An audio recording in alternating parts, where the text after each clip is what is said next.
Stand your ground! Oh my God!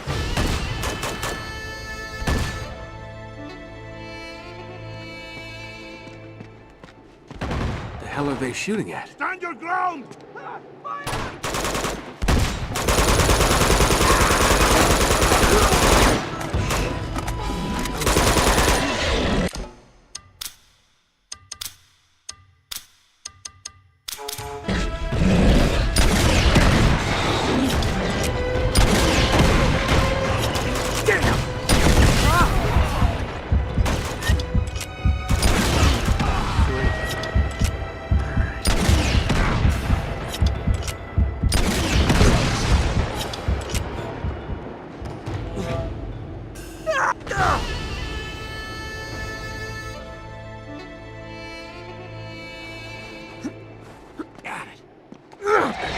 These things are bad news.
Nate, there's something strange going on over here.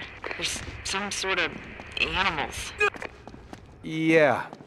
I probably should have warned you about them. Warned me? Wait, you knew about these things? When were you planning on telling me? Just lay low and stay out of their way.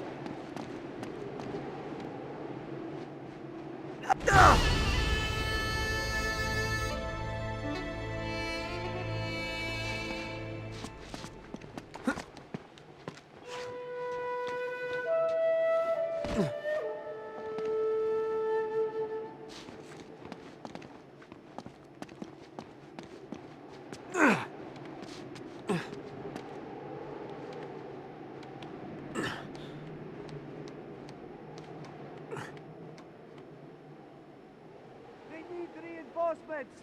Send backup! Quiet, Nate. Quiet. Oh God, they're all dead! Those things tore them apart! They went that way! What the hell are those things?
With Uncharted 2, we really wanted to not only tell a really compelling story with interesting characters, but we wanted to just put you in these over-the-top cinematic set-piece moments that feel ripped straight out of a summer blockbuster movie. That lets you have control over Drake as you're having to play through those set pieces. So we wanted to just give all the technology we could to the engine to allow us to create these moments. What the hell are they doing? On PlayStation 3 for our first game, we were using probably only 30% of the power of the cell, and this time we're like getting close to 100% of like using all the power of the PS3 and how can we use it just to make the game look just beautiful and have better gameplay and just more everything over the top and all that stuff. Uncharted 1, when it was a hard project because we had a lot of new IP, new team, new system, new engine, new everything. I would always say Uncharted 1 was like doing brain surgery with a chainsaw. In Uncharted 2 is a totally different beast.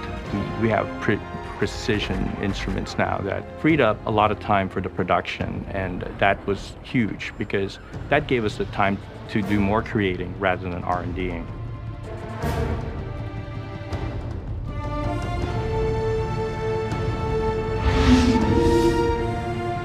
In Uncharted 2, we integrated use of the Havoc physics engine, as opposed to a proprietary physics engine we wrote for last game. We were able to do a lot more things we couldn't do last game. We can have light fixtures hanging up the ceiling that are dynamically reacting to events that are going on around you. We have destructible cover all over the place. What we want to do is blur the line between the pre-computed physics stuff that we pre-process in our 3D software and the stuff that's happening live in the game. It's dynamically reacting to explosions and gunfire. And our goal is to have those two things coexisting without ever betraying what's going on behind the scenes. The biggest thing I think that we want to do from Uncharted 1 to Uncharted 2 was really to just push the characters to just another level of believability. We decided to just add a lot more polygons into the model and really redo the entire face rig to kind of get those secondary motions of the face, like the subtle details of like the muscles moving good. And we use like so much of the power of the PS3. I mean, we're literally creating characters that are just like film. It's pretty amazing. He can't know about us.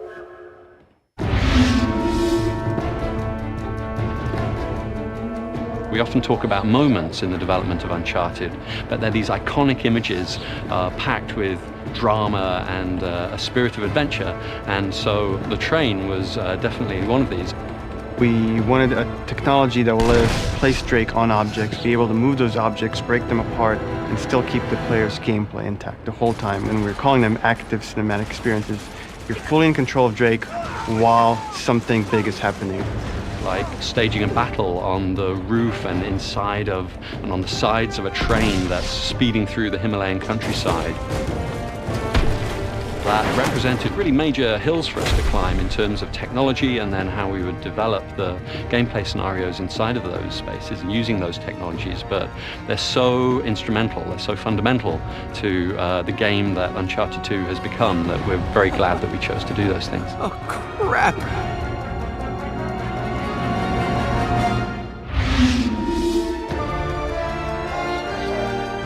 With the Uncharted franchise, we really are bringing a unique set of gameplay mechanics that no other game is providing. We're a third-person cover-based shooter, but we also have a hugely expansive traversal moveset. So we've got characteristics of a platform game, and then we've got great hand-to-hand melee combat, so it's all seamlessly fluid, and Drake just really feels like a fully realized human being, and anything that you think you could do, Drake can do.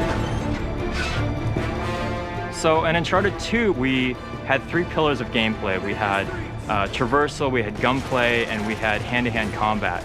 And we set up scenarios, and we changed the animations. We did all these things that would enable you to kind of seamlessly go to any of those things at any time. And so we really wanted to kind of give that really good cohesive feel to your entire experience.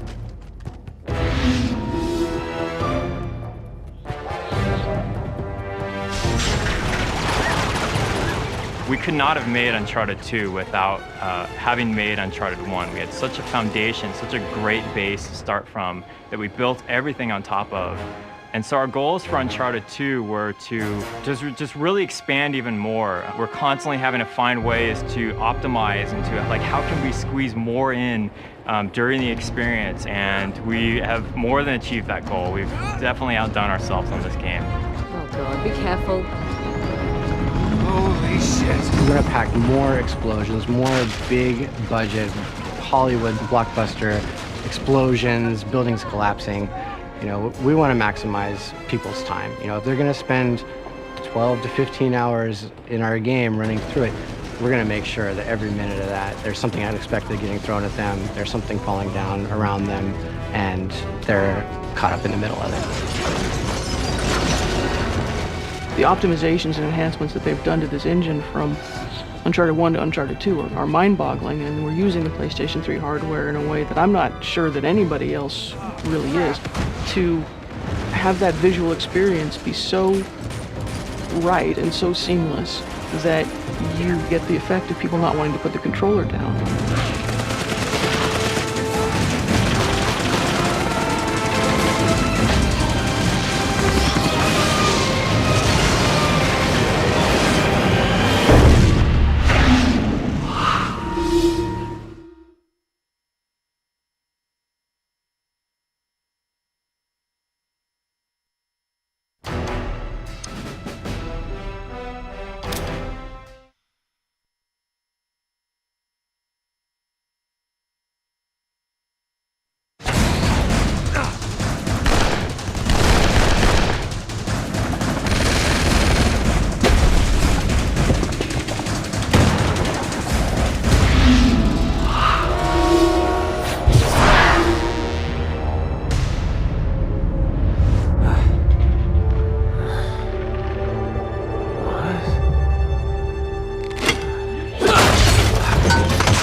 We faced a huge number of challenges in making Uncharted 2 Among Thieves.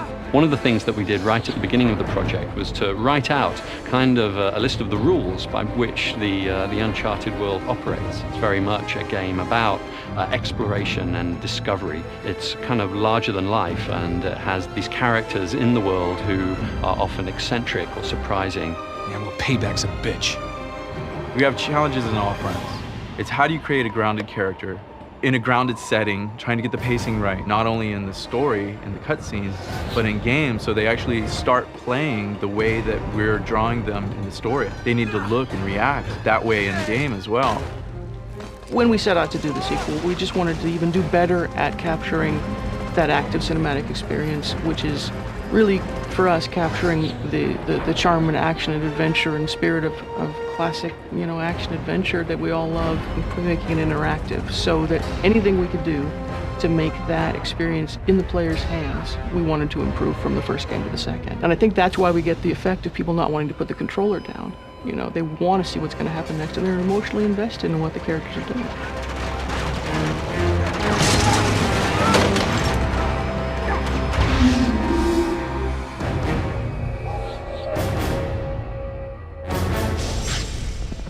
He's got a really unique character in Nathan Drake, so we really wanted to delve deeper into the character, figure out what makes him tick, and expand the cast of characters to allow him to have a lot of different individuals to play off. Nate, this is Carl Schaefer. How are you feeling? I think within the video game landscape, he stands out. I mean, he's got a real relatable character. He's an everyman. He's fallible. Nate. No, Elena, I'm done. Now, come on, I'm through playing the hero. We knew that we wanted to expand on his character, to explore flaws and conflicts without losing what we thought was at the heart of our story, which is humor and charm. Yeah, good luck, pal. I mean, that's almost impossible to... Oh, you did it. Nice.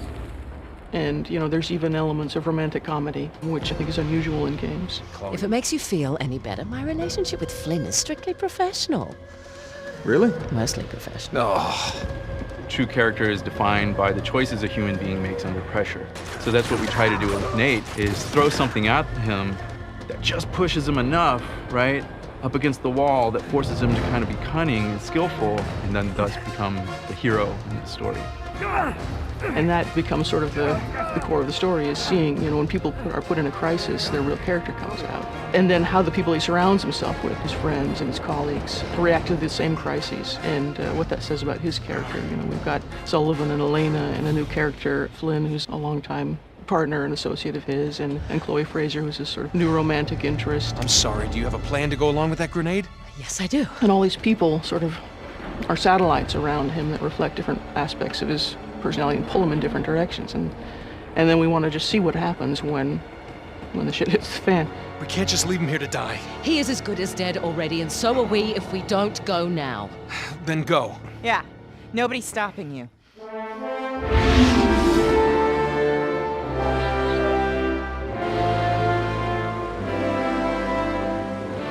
Uncharted has always been grounded into reality, and we try to thread the fiction and reality. We try to push it as much as possible to the fantasy, but it's still believable. We've always wanted this very lush and colorful world. We want just vibrancy in all of our textures, detail. It's just all about detail, detail, detail. Some of us actually been to the Gompas in Nepal and Tibet, and we look at the location and the culture and how rich the architecture is, and just how they've developed their culture and the colors and the design. And sometimes reality is better than almost anything you can create. The big picture and the details. You can't have one without the other. So we'll do a variety of different types of concept art. We'll start off with sort of the big production paintings that give you the breadth and scope of what the level's supposed to look like. And they'll do tons and tons and tons of pages of, what do the pipes look like? What does this look like?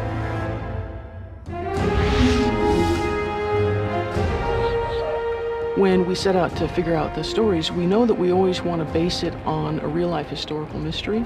Our catalyst for this story was a real-life story about Marco Polo. He's one of the first Westerners to travel to China as a trader, as a merchant. And the mystery surrounding his return home was what we used as our launching point. Marco Polo leaves China with 600 passengers and 14 ships loaded down with treasure from Kublai Khan. Now he lands in Persia a year and a half later with only one ship left and only 18 passengers. So somewhere out there are 13 ships loaded with the Emperor's treasure waiting to be found. Yeah, and that is what your client is after. And because we base a lot of our historical backstory on facts, you feel a lot more grounded. The Chinamani stone gave us a nice artifact, something meaty with a real historical context for Drake to pursue. So here we have this artifact that somehow ties into Shangri-La, and that was another grounding for us. A lot of people pay lip service to trying to tell a good story in a video game, but they don't really take the steps necessary to deliver on that promise. And our team really has embraced that challenge, and I think we're providing a level of character-driven plot that most games just aren't capable of doing. And we combine that with a really rich gameplay experience that weaves that narrative into the game as you're playing it, and it's just that whole package that we're bringing is what I'm most proud of. But what is it they say? Fortune favors the bold. Right. Lucky me.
Sorry, fellas.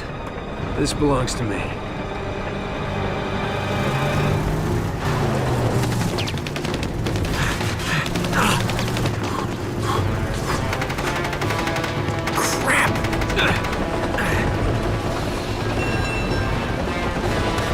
Damn it!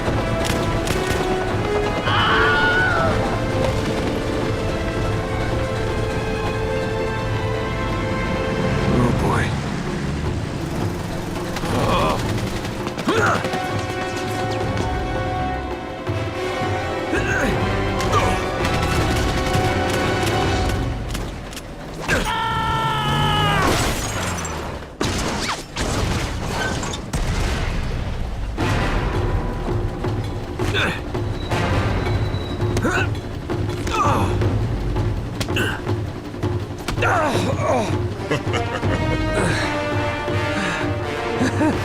You know, I know a girl that hits harder than that.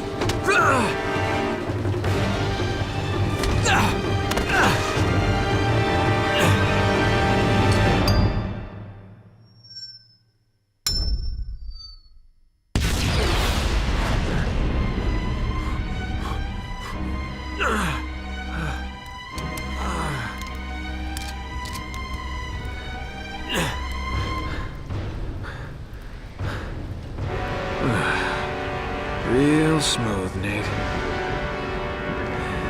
Real smooth.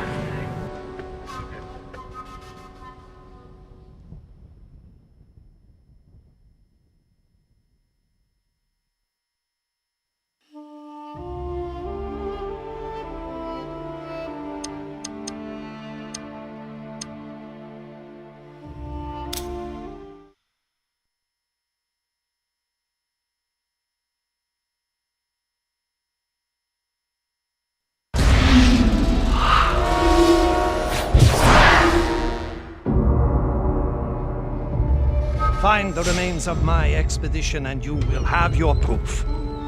Tenzin will guide you. One of the advantages of having actors who do both the voice and the physical performance on the stage is that you get this unique energy when actors interact with each other, that you just don't get when you record everybody separately in a sound booth. Hello. Oh!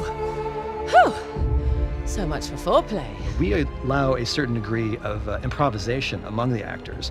You know, we have the scripts. They're never necessarily set in stone. If we come up with something better on the day of the shoot, or if one of our actors comes up with a funny ad-lib that works, you know, we use it. And if you record everything beforehand with completely different people, you'll never get that. That was great. I love that. The actors and the director, the motion capture director, really kind of treat their sequences like miniature plays, and they block them as if, you know, they're performing in front of a live audience, you know, but because there is no real camera there. There's, you know, virtual cameras all over the place. A girl can hit harder than that. We work from an outline that we created at the beginning of the project. We flesh out the script and we work on the scenes as we go, and then when we get into the studio, we have a rehearsal day with the actors, we revise the material together, we get it up on its feet, and we block it as if we were shooting film. Then the next day we get together and shoot it for real with the full crew there and the mocap suits and everything.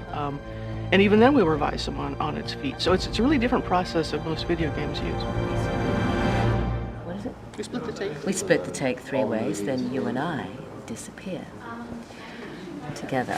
There's been a lot of instances where you have studios who record the voices separately from the mocap, and the end result almost always looks, at best, looks like pantomime, and at worst looks like people running around flailing their arms. Let's not forget who walked out on who. The nice thing about motion capture is, unlike a live action shoot, where, you know, if one person is okay in one take but the other person isn't, you're kind of having to choose between one or the other. I can choose anybody's take from any performance at any time so that we can always get the best possible result.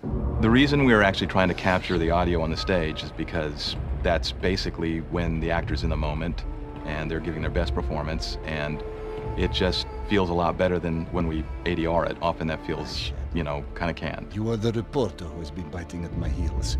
You better pray that he is not bluffing. When I really get involved is really on the day of mocap shooting.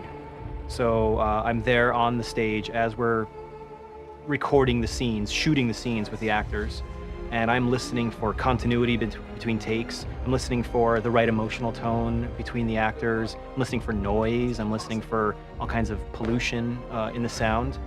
And we do a bunch of takes. I'm paying attention to it from sort of the holistic overview of how the performance fits into the larger story, into the script as a whole.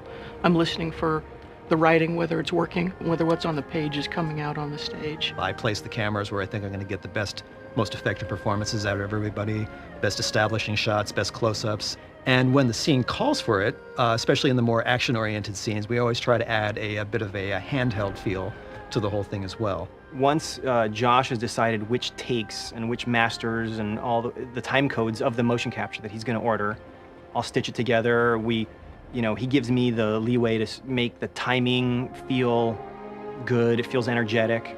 Then I go through all of the takes that we've recorded on the stage, not just the ones that we've selected. I'll make my best cut out of all that dialogue. Now come on, I'm through playing the hero. Your adversary will not give up so easily.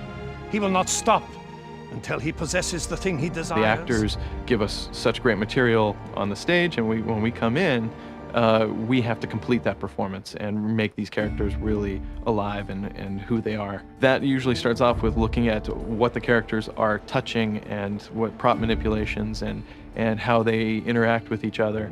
And then it goes all the way up to all the fine details of, you know, how their fingers and hands are held and what their faces, the expressions and tone and emotion of their face. It's not just the lip sync, it's the whole performance. It's what they're doing when they're not speaking as well. So when we get that performance into our computers and we can look at it from any direction, it's at that point we need to set up our camera rigs. We need to, you know, decide where our shots are going to be from, what's going to be a close-up, what's going to be a wide or medium shot, you know, what's going to have a wide angle or a long lens, you know. So we get to start that once the performance is already in. Yeah, we like to do a lighting study, what we call a lighting study, and look at the action, look at the location, understand the story point, really look at the subtle motion, the interaction of the characters, try to pick, some real, hero frames, some key points, some key frames in that story point, in those scenes, and really light those to really bring the action to life. We start to move lights around in real time in the game, so we can, grab a hold of the sunlight and move it around and see, oh yeah, that angle of lighting really works nice on the character, and it really brings out the right emotion, so we get the right angle, marry that with the right color. Now we've got a compelling shot developing. My relationship with Flynn is strictly professional. Really? Mostly professional. Oh. Often for the sounds in Uncharted 2, we will go out and actually do field recording. We've done that with a lot of the environment stuff. We also, record a whole lot of Foley as well. So, because we have all the characters that we have to cover, and their movesets are really, pretty extensive.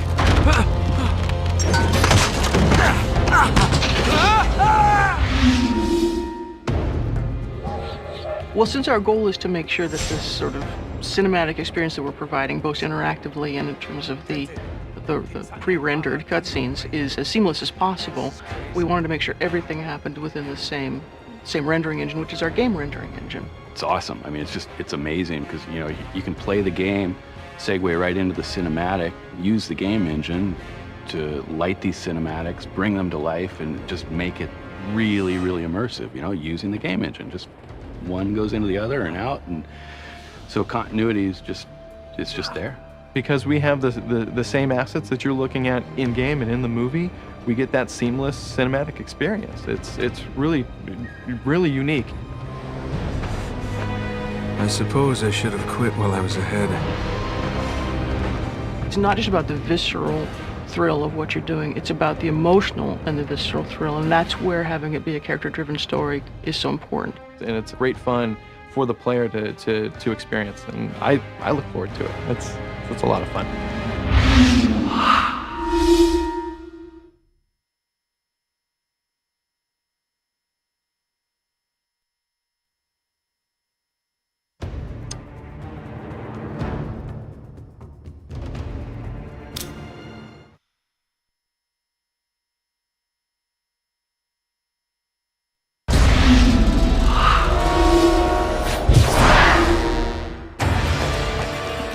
The biggest challenge we got when we started was like animation. I mean, everybody's been raving about our animations on the first one. We've been pushing the boundaries even further, like on Uncharted 2 Among Thieves. And we're like, okay, that's great, but how are we gonna make that work online? I remember I got really excited when I got on my monitor like 2 drakes running around. I called everyone in the office, say, hey guys, come on over. And like everybody like saw right away the potential. We were like, okay, that's huge. We spent a lot of time working on our technology to just bring animations across the network so that you can see the other players at the same quality you would see just like NPCs or enemies in a game. Now we have all the fluid animations, all the climbing, all the jumping, all the special moves are all in the game, which is really awesome. We really pushed the boundaries. We tried new things nobody tried before. Everything that we do in single player shows up in multiplayer. You can see player movement as detailed as possible, like you will see them if they were like next to you.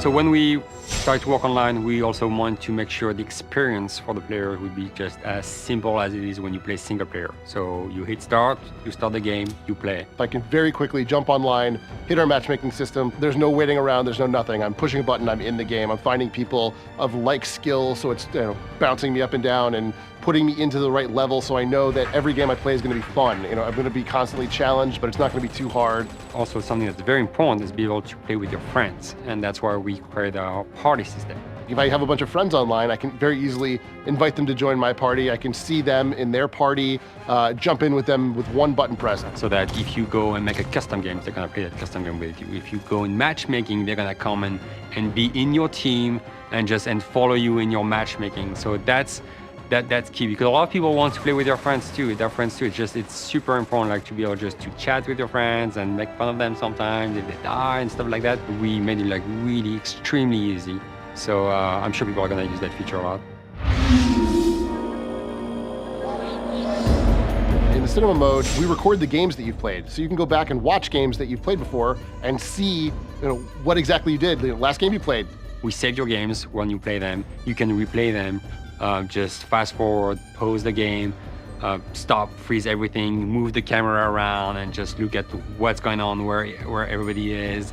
And you can take screenshots, and so that you can then show off to your friends. And also, you can use it to see how other players are playing. So like if a guy was really good in the other team or in your team, you can just replay the file and just follow him and see how he did it. What was his tactic just to be so good? What is he doing? Because everybody has a unique technique. Even if you're playing by yourself, you're gonna call your wife over, your kids, your friends in the house and say, look at this awesome thing that happened, and sort of gets more people involved. You can go through and sort of give yourself a best of reel, which is really, really neat.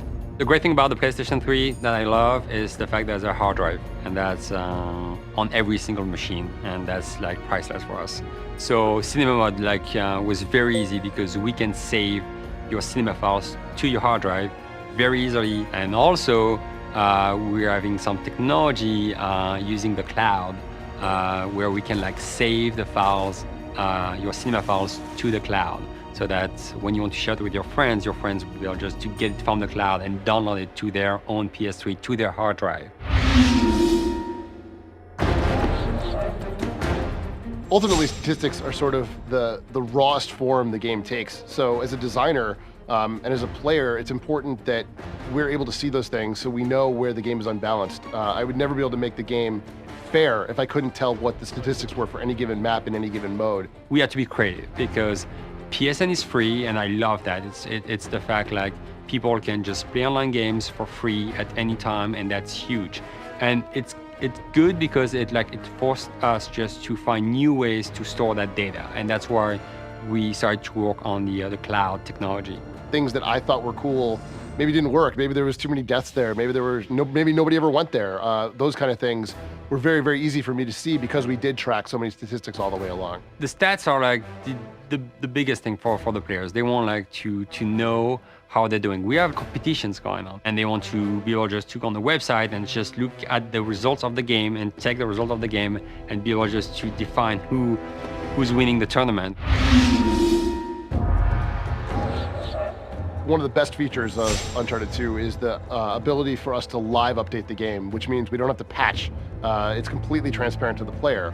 Every time you start the game, you go on multiplayer. Here at the bottom, you're gonna connect to our servers, and you're gonna sync the latest data. And it's completely transparent. It takes no time, so that if we see there's a big advantage point on the map that we need to fix, we can do that. We can do that without people knowing about it, and it's good because it makes the experience better for everyone. The game has to be fair, and that's very important. If we want to update models in the game, it's very, very easy for us to do that. If we want to update game modes, or even just tweaking numbers having to do with the explosive damage, let's say, or the damage of the guns, if we find that something's overpowered or in the wrong place even, we can update all those things. We want to be able just to keep pushing new things to the players even after we ship, and that was a big part of our technology too, and we're using the cloud for that too, where we store all our files just that you need to update on the cloud, and again, it's all free and it's all good.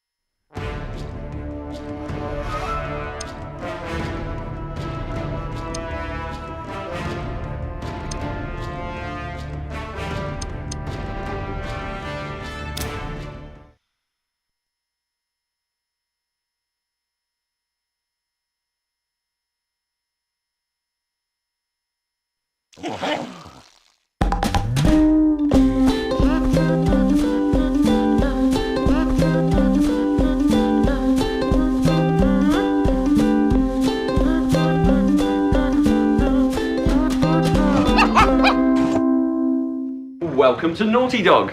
Hey, how are you? It's a good job. You know, they use the word family a lot here.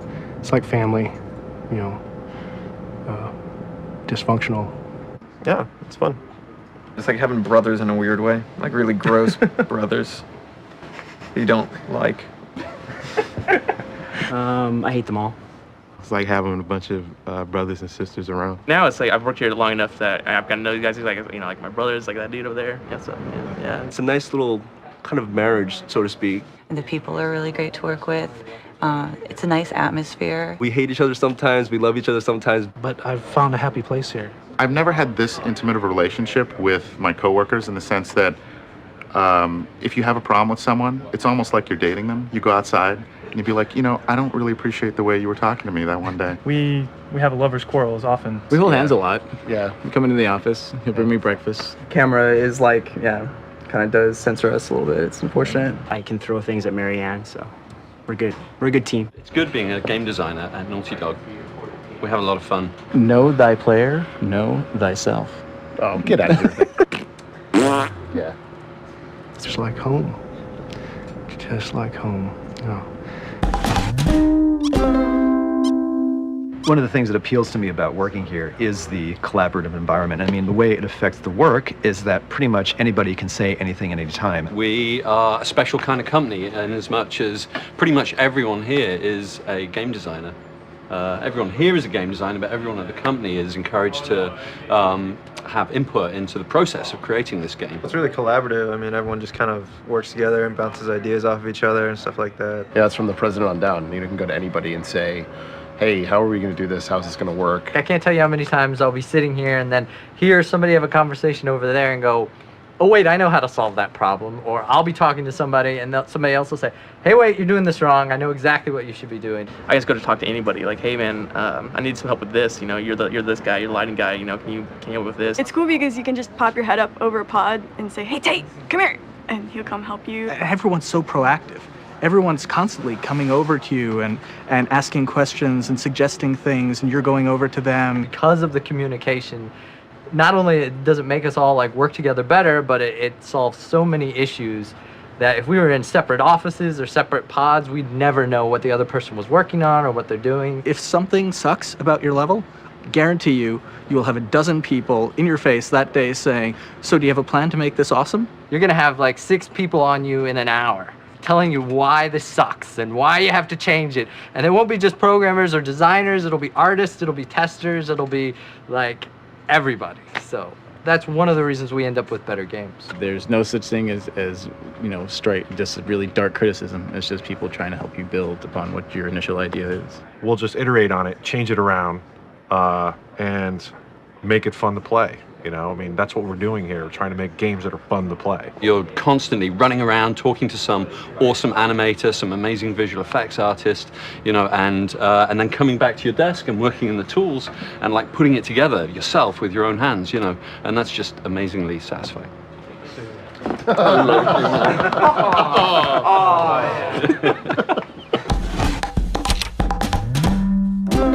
It's a privilege and a pleasure to work with everybody here because they're, you know, respected in their fields. They're very good at what they do. Everybody here has 3 things in common: talent, determination, and passion. Naughty Dog is just made up of many, many extremely creative people who are, I think most importantly, really concerned about getting their own work looking as best as it can. We recognize everybody's strengths and we leverage everybody's strengths. They've collected a bunch of people that are, you know, really competent and really good at what they do, and they, as much as possible, try and stay out of their way and let them do what they do. I haven't met a single person at this company who doesn't know what they're doing. When I found out that I got my job at Naughty Dog, I freaked out. I called everybody, I screamed, I jumped around, I danced. It's really hard to get a job here. So once I was able to get a job here, I was like, yes, finally. There's a lot of egos too, just like any place, and there's a lot of talented people, and so that's going to mean a lot of egos. And I think everyone has a mutual respect. Last game, our level of cinematics were here, pretty high, I think. And then I think this game, our cinematic level is going to be up here. Camera can't get that high. We have an awesome programming team who gives us the tools that allows us as artists to take our creativity as far as it can go. They're not completely focused exclusively on the technical implementation. They want to know why they're doing it. They want to know how it's going to make the game better and how it's going to be awesome. To be able to do multiplayer came about from people experimenting with technologies themselves in their own time And then it was like, oh, we can use this. Programmers know it. They're designers. They don't need that from us, which is amazing. It's incredible. And it also makes us feel like frauds. Well, it's different from a lot of places. There's not a whole lot of structure here. There's not a whole lot of hierarchy. We really try to break down the hierarchy so there's not all these kind of levels of like, oh, well, he's somebody, so he can't say this and da-da-da-da. You want to just go directly to the person who knows what they're doing, so you don't have to go up the hierarchy and down again. You just go straight there and get it done and get it fixed much faster because of that. All of them do work. No one's a suit here. So you respect them because they know what they're talking about. People who tell us what to do are the people who are actually creating the game themselves. So it's good because they know what they need. It's run by artists and programmers and people that care about what they're doing. And there's not a lot of bureaucracy. There's no meetings. It's just, if you need something, you go get the designer and you say, hey, here's what I'm working on. Does this work for you? And they say yes or no, and they give you feedback and you change it, and that's it. We have no producers. That really gives me a lot of freedom. Also a lot of responsibility. I'm really in charge of, my own stuff, and when shit doesn't go right, they're on my tail about it. It's like this organic thing that sort of grows in every direction by itself, and every once in a while the hand of God comes down, slaps it back. And that's kind of how we do it here, which is cool. My favorite days are like Mondays and Tuesdays, because Mondays I've got yoga at lunch, and then Tuesdays and Thursdays we play basketball.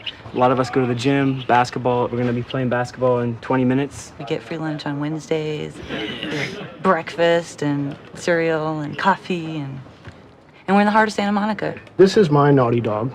His name is Jack, and we'll bring him in every once in a while. And then suddenly your toe was being licked, and it was a little bit, a little bit scary sometimes, because I thought Ryan was under the desk. Nice. Makes it feel like home. I mean, we have a little trumpet running around. It's like, hi, trumpet. Just can't feed her too much, and she'll get fat.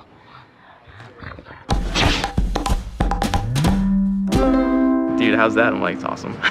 I'm sure it'll be awesome. It's an awesome thing. It's been awesome. It was awesome. It's awesome. Awesome. Working here is just awesome. It's pretty awesome. Make it even more awesome. And you're like, okay, we're on the same wavelength. Make it awesome. Make it awesome. Good. And then you come back like a day later, and it's there, and it's awesome. Awesome, really? That's the word they used? Man, we thought the designers had a better vocabulary than we did, but apparently not. Yeah, but I've been saying the same thing over and over again. It's like, we're here to do one thing, and that's make a great game. It's really about having passion for what you're doing and want to see it through. And that's, really the through line for the last 10 years that I've been here. And I think we'll continue to be. That's the only way we can get the perfection and the quality that we get. Of the 13 years I've been here, it's probably the strongest Naughty Dog it's ever been. Definitely. Put it against your head like Michael Jordan. Let me start that again. Out of my craziest imagination, I can't imagine using yak crap in poo patties on your wall. The reality is I just hit the table with my head. And every pixel's a photon, and you start to feel the game and live the game. Next thing you know, you're inside the game. But Hog's not telling you that he takes amazing pictures of beautiful women in his spare time. Yeah, well, payback's a bitch. Oh, crap. I'm last year's model. Where there's golds, there's guns. What was the question? And working with him. Let me try again. Cut. Late at night, we use it. It was good, you just called yourself a designer. Yeah. You can cut that, right? We should really do real world style. Do you guys bleep? Would you guys just bleep stuff out? Would you still use the footage, but you just bleep that shit out right then?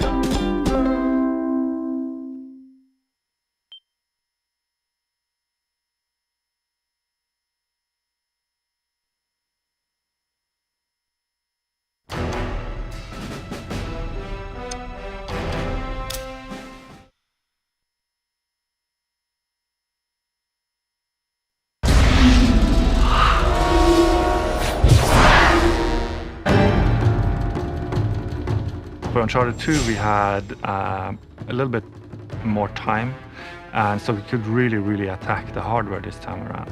We saw a huge target in helping out the graphics chip by offloading some of the work to the SPUs. And when we started doing that, we realized that the SPUs are really good at doing this kind of work. We added more functionality to it so that it all could be done on the SPUs and really, really efficiently and with much higher quality than before. Our characters, they typically have 80,000 polygons in one character, like the main character. In total, what we try to push through to the graphics chip is about 1.2 million triangles that we try to draw every frame. We do a lot using the cell processor. We make heavy use of assembly programming, which is really nitty-gritty programming. Uncharted has animation blending as a core feature of our technology, a core feature of how our characters move, and it's incredibly unique to the way we're approaching the problem of producing a really high-quality animation. We can have animations that range anywhere from just a couple of animations to up to 20, 30 animations at one time affecting a character, affecting them in various parts like hands, face, shoulders, back, and legs. You don't have to have an animator animate every single possible combination of the player putting away his weapon while jumping or running and shooting or all these different things. Really, no animator can animate enough animations to produce the same look that we've been able to do by mixing and matching, by layering animations on top of each other, by blending between animations even on different layers. And that really gives the player a lot more control over what he wants to do that's not limited by our animators. We added more functionality to it so that, for instance, the camera motion blur, it all could be done on the SPUs and really, really efficiently and with much higher quality than before. So we added lots of things on top of it, including bloom and downsampling, the focal blur.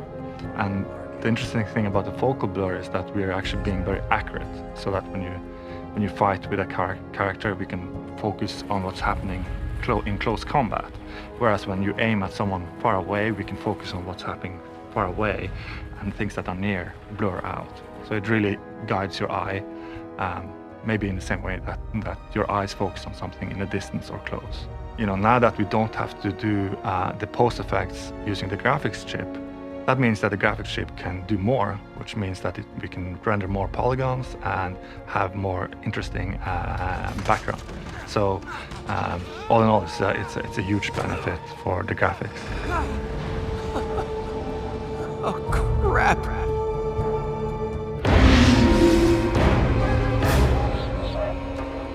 We really wanted to push the PS3, which we knew we could push even further from what we had done with the first game. And we went from 150 objects for the first game. This game, we're capable of over 500 objects in like just a couple of milliseconds. And that has allowed us to make the world come to life, to really feel real, feel like you're not in this like frozen wasteland, but really that you're in a building that's being destroyed, that you're in a war zone with everything going on around you, that things are more real than they ever have been before.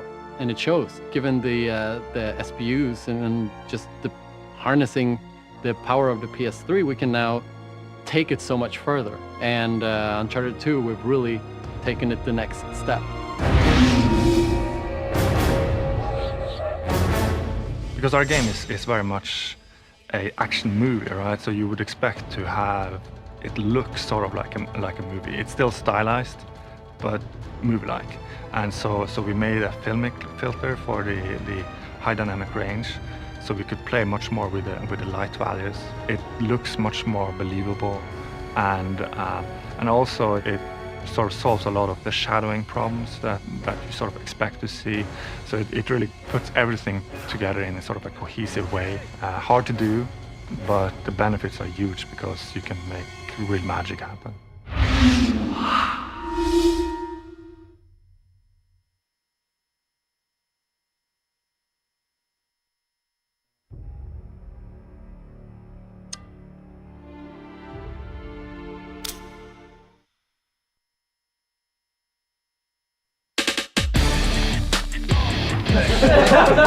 There's chocolate?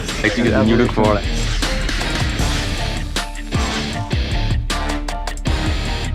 We hate management, we hate meetings, we don't like long emails.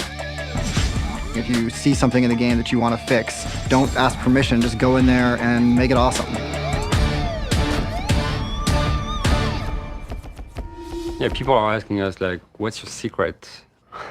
Yeah, what are we all about? It's always sort of a corny answer, but it's really the people. And, you know, we have really strict hiring practices. Every single discipline has a test that we give people, and we have a very thorough interview process as well. We really want to make sure that the people we're bringing in are going to work with the way we like to work, which is everybody's got to be very self-motivated, self-starters. We don't have very much management. We say like, we don't hire people so they can work for us, but we hire people so we can work with them. We hired people because of their talent and their creativity, and we want people to just get in there and collaborate, because that's where the magic happens, really. I mean, when you've got a programmer working with an animator or a modeler working with a text artist, and they're sitting right next to each other and they're communicating on a daily basis. Like bureaucracy or hierarchy, all that stuff. That's just like, this is not us. And we are like just trying to be as plain as we can in terms of our organization, try to be efficient, go to the point, and get it done. Just like we trust everyone just to be on top of what they have to do. Well, and that's the thing. I mean, I think we're somewhat spoiled because, as we're saying, we have this amazing team, and we've got these people that we can trust, and they're going to do great work even if they have very minimal direction. Yeah. And that's the kind of people that we want to bring into Naughty Dog. I mean, in the end, that environment can kind of be chaotic, but that's sort of what we all thrive in, and it's organized chaos, and sometimes not so organized chaos. But in the end, I know we've got the team that can pull off those ideas and just make the game even better. So yeah, our team size is you know more than doubled in just the last probably 3 years, and you know we're still trying to maintain that small game company feel. We're trying to make sure that everybody feels like they've got a say in the production, and everybody's got a voice to be heard. I feel like every single day I come to work, I learn something. You know, and I'm being pushed by my peers around me to you know, keep up with the state of the art. After shipping a game, we like tell people, you know what, just go ahead. I mean, just try things out. You have no direction whatsoever. You have 3 months, do whatever you want to do. Actually, a lot of the greatest ideas that ended up in the game of Uncharted 2 came out of that period of time, that first 3 months between Uncharted 1 and when we fully hit production of Uncharted 2. So yeah, that period of time of just being able to be creative without restriction, I think really helps the entire production process. We are very communicative with the game development community at large. We talk to other developers within Sony and even other friends in the industry, and just try to bounce ideas off them, see how they've got their studio set up. If we know great guys who are making great games, and we're gonna ask them if they want to come by at our studio, and so they can check it out. We're like really open about what we do. We're trying to share it with other developers within Sony, outside Sony. Now the teams are so big, the development process is so complicated. The challenges are so different. That just having the idea is only the first step, and you've still got 99 more steps before you're actually going to be able to implement that idea. Evan comes from design, and he's still doing design work. I come from programming. I'm still doing programming work, and so everybody from top to bottom works on the game. Actually has a task that they're producing work that's making the game better. Nobody's just managing a schedule or pushing papers. We want the decision to be in the hands of the people that are doing the work. This is our first passion, and we don't want to lose that. I think we will probably lose some of the energy that we have if we can spend some time doing what's our first passion. Somehow it works, and cross our fingers. But yeah, it works.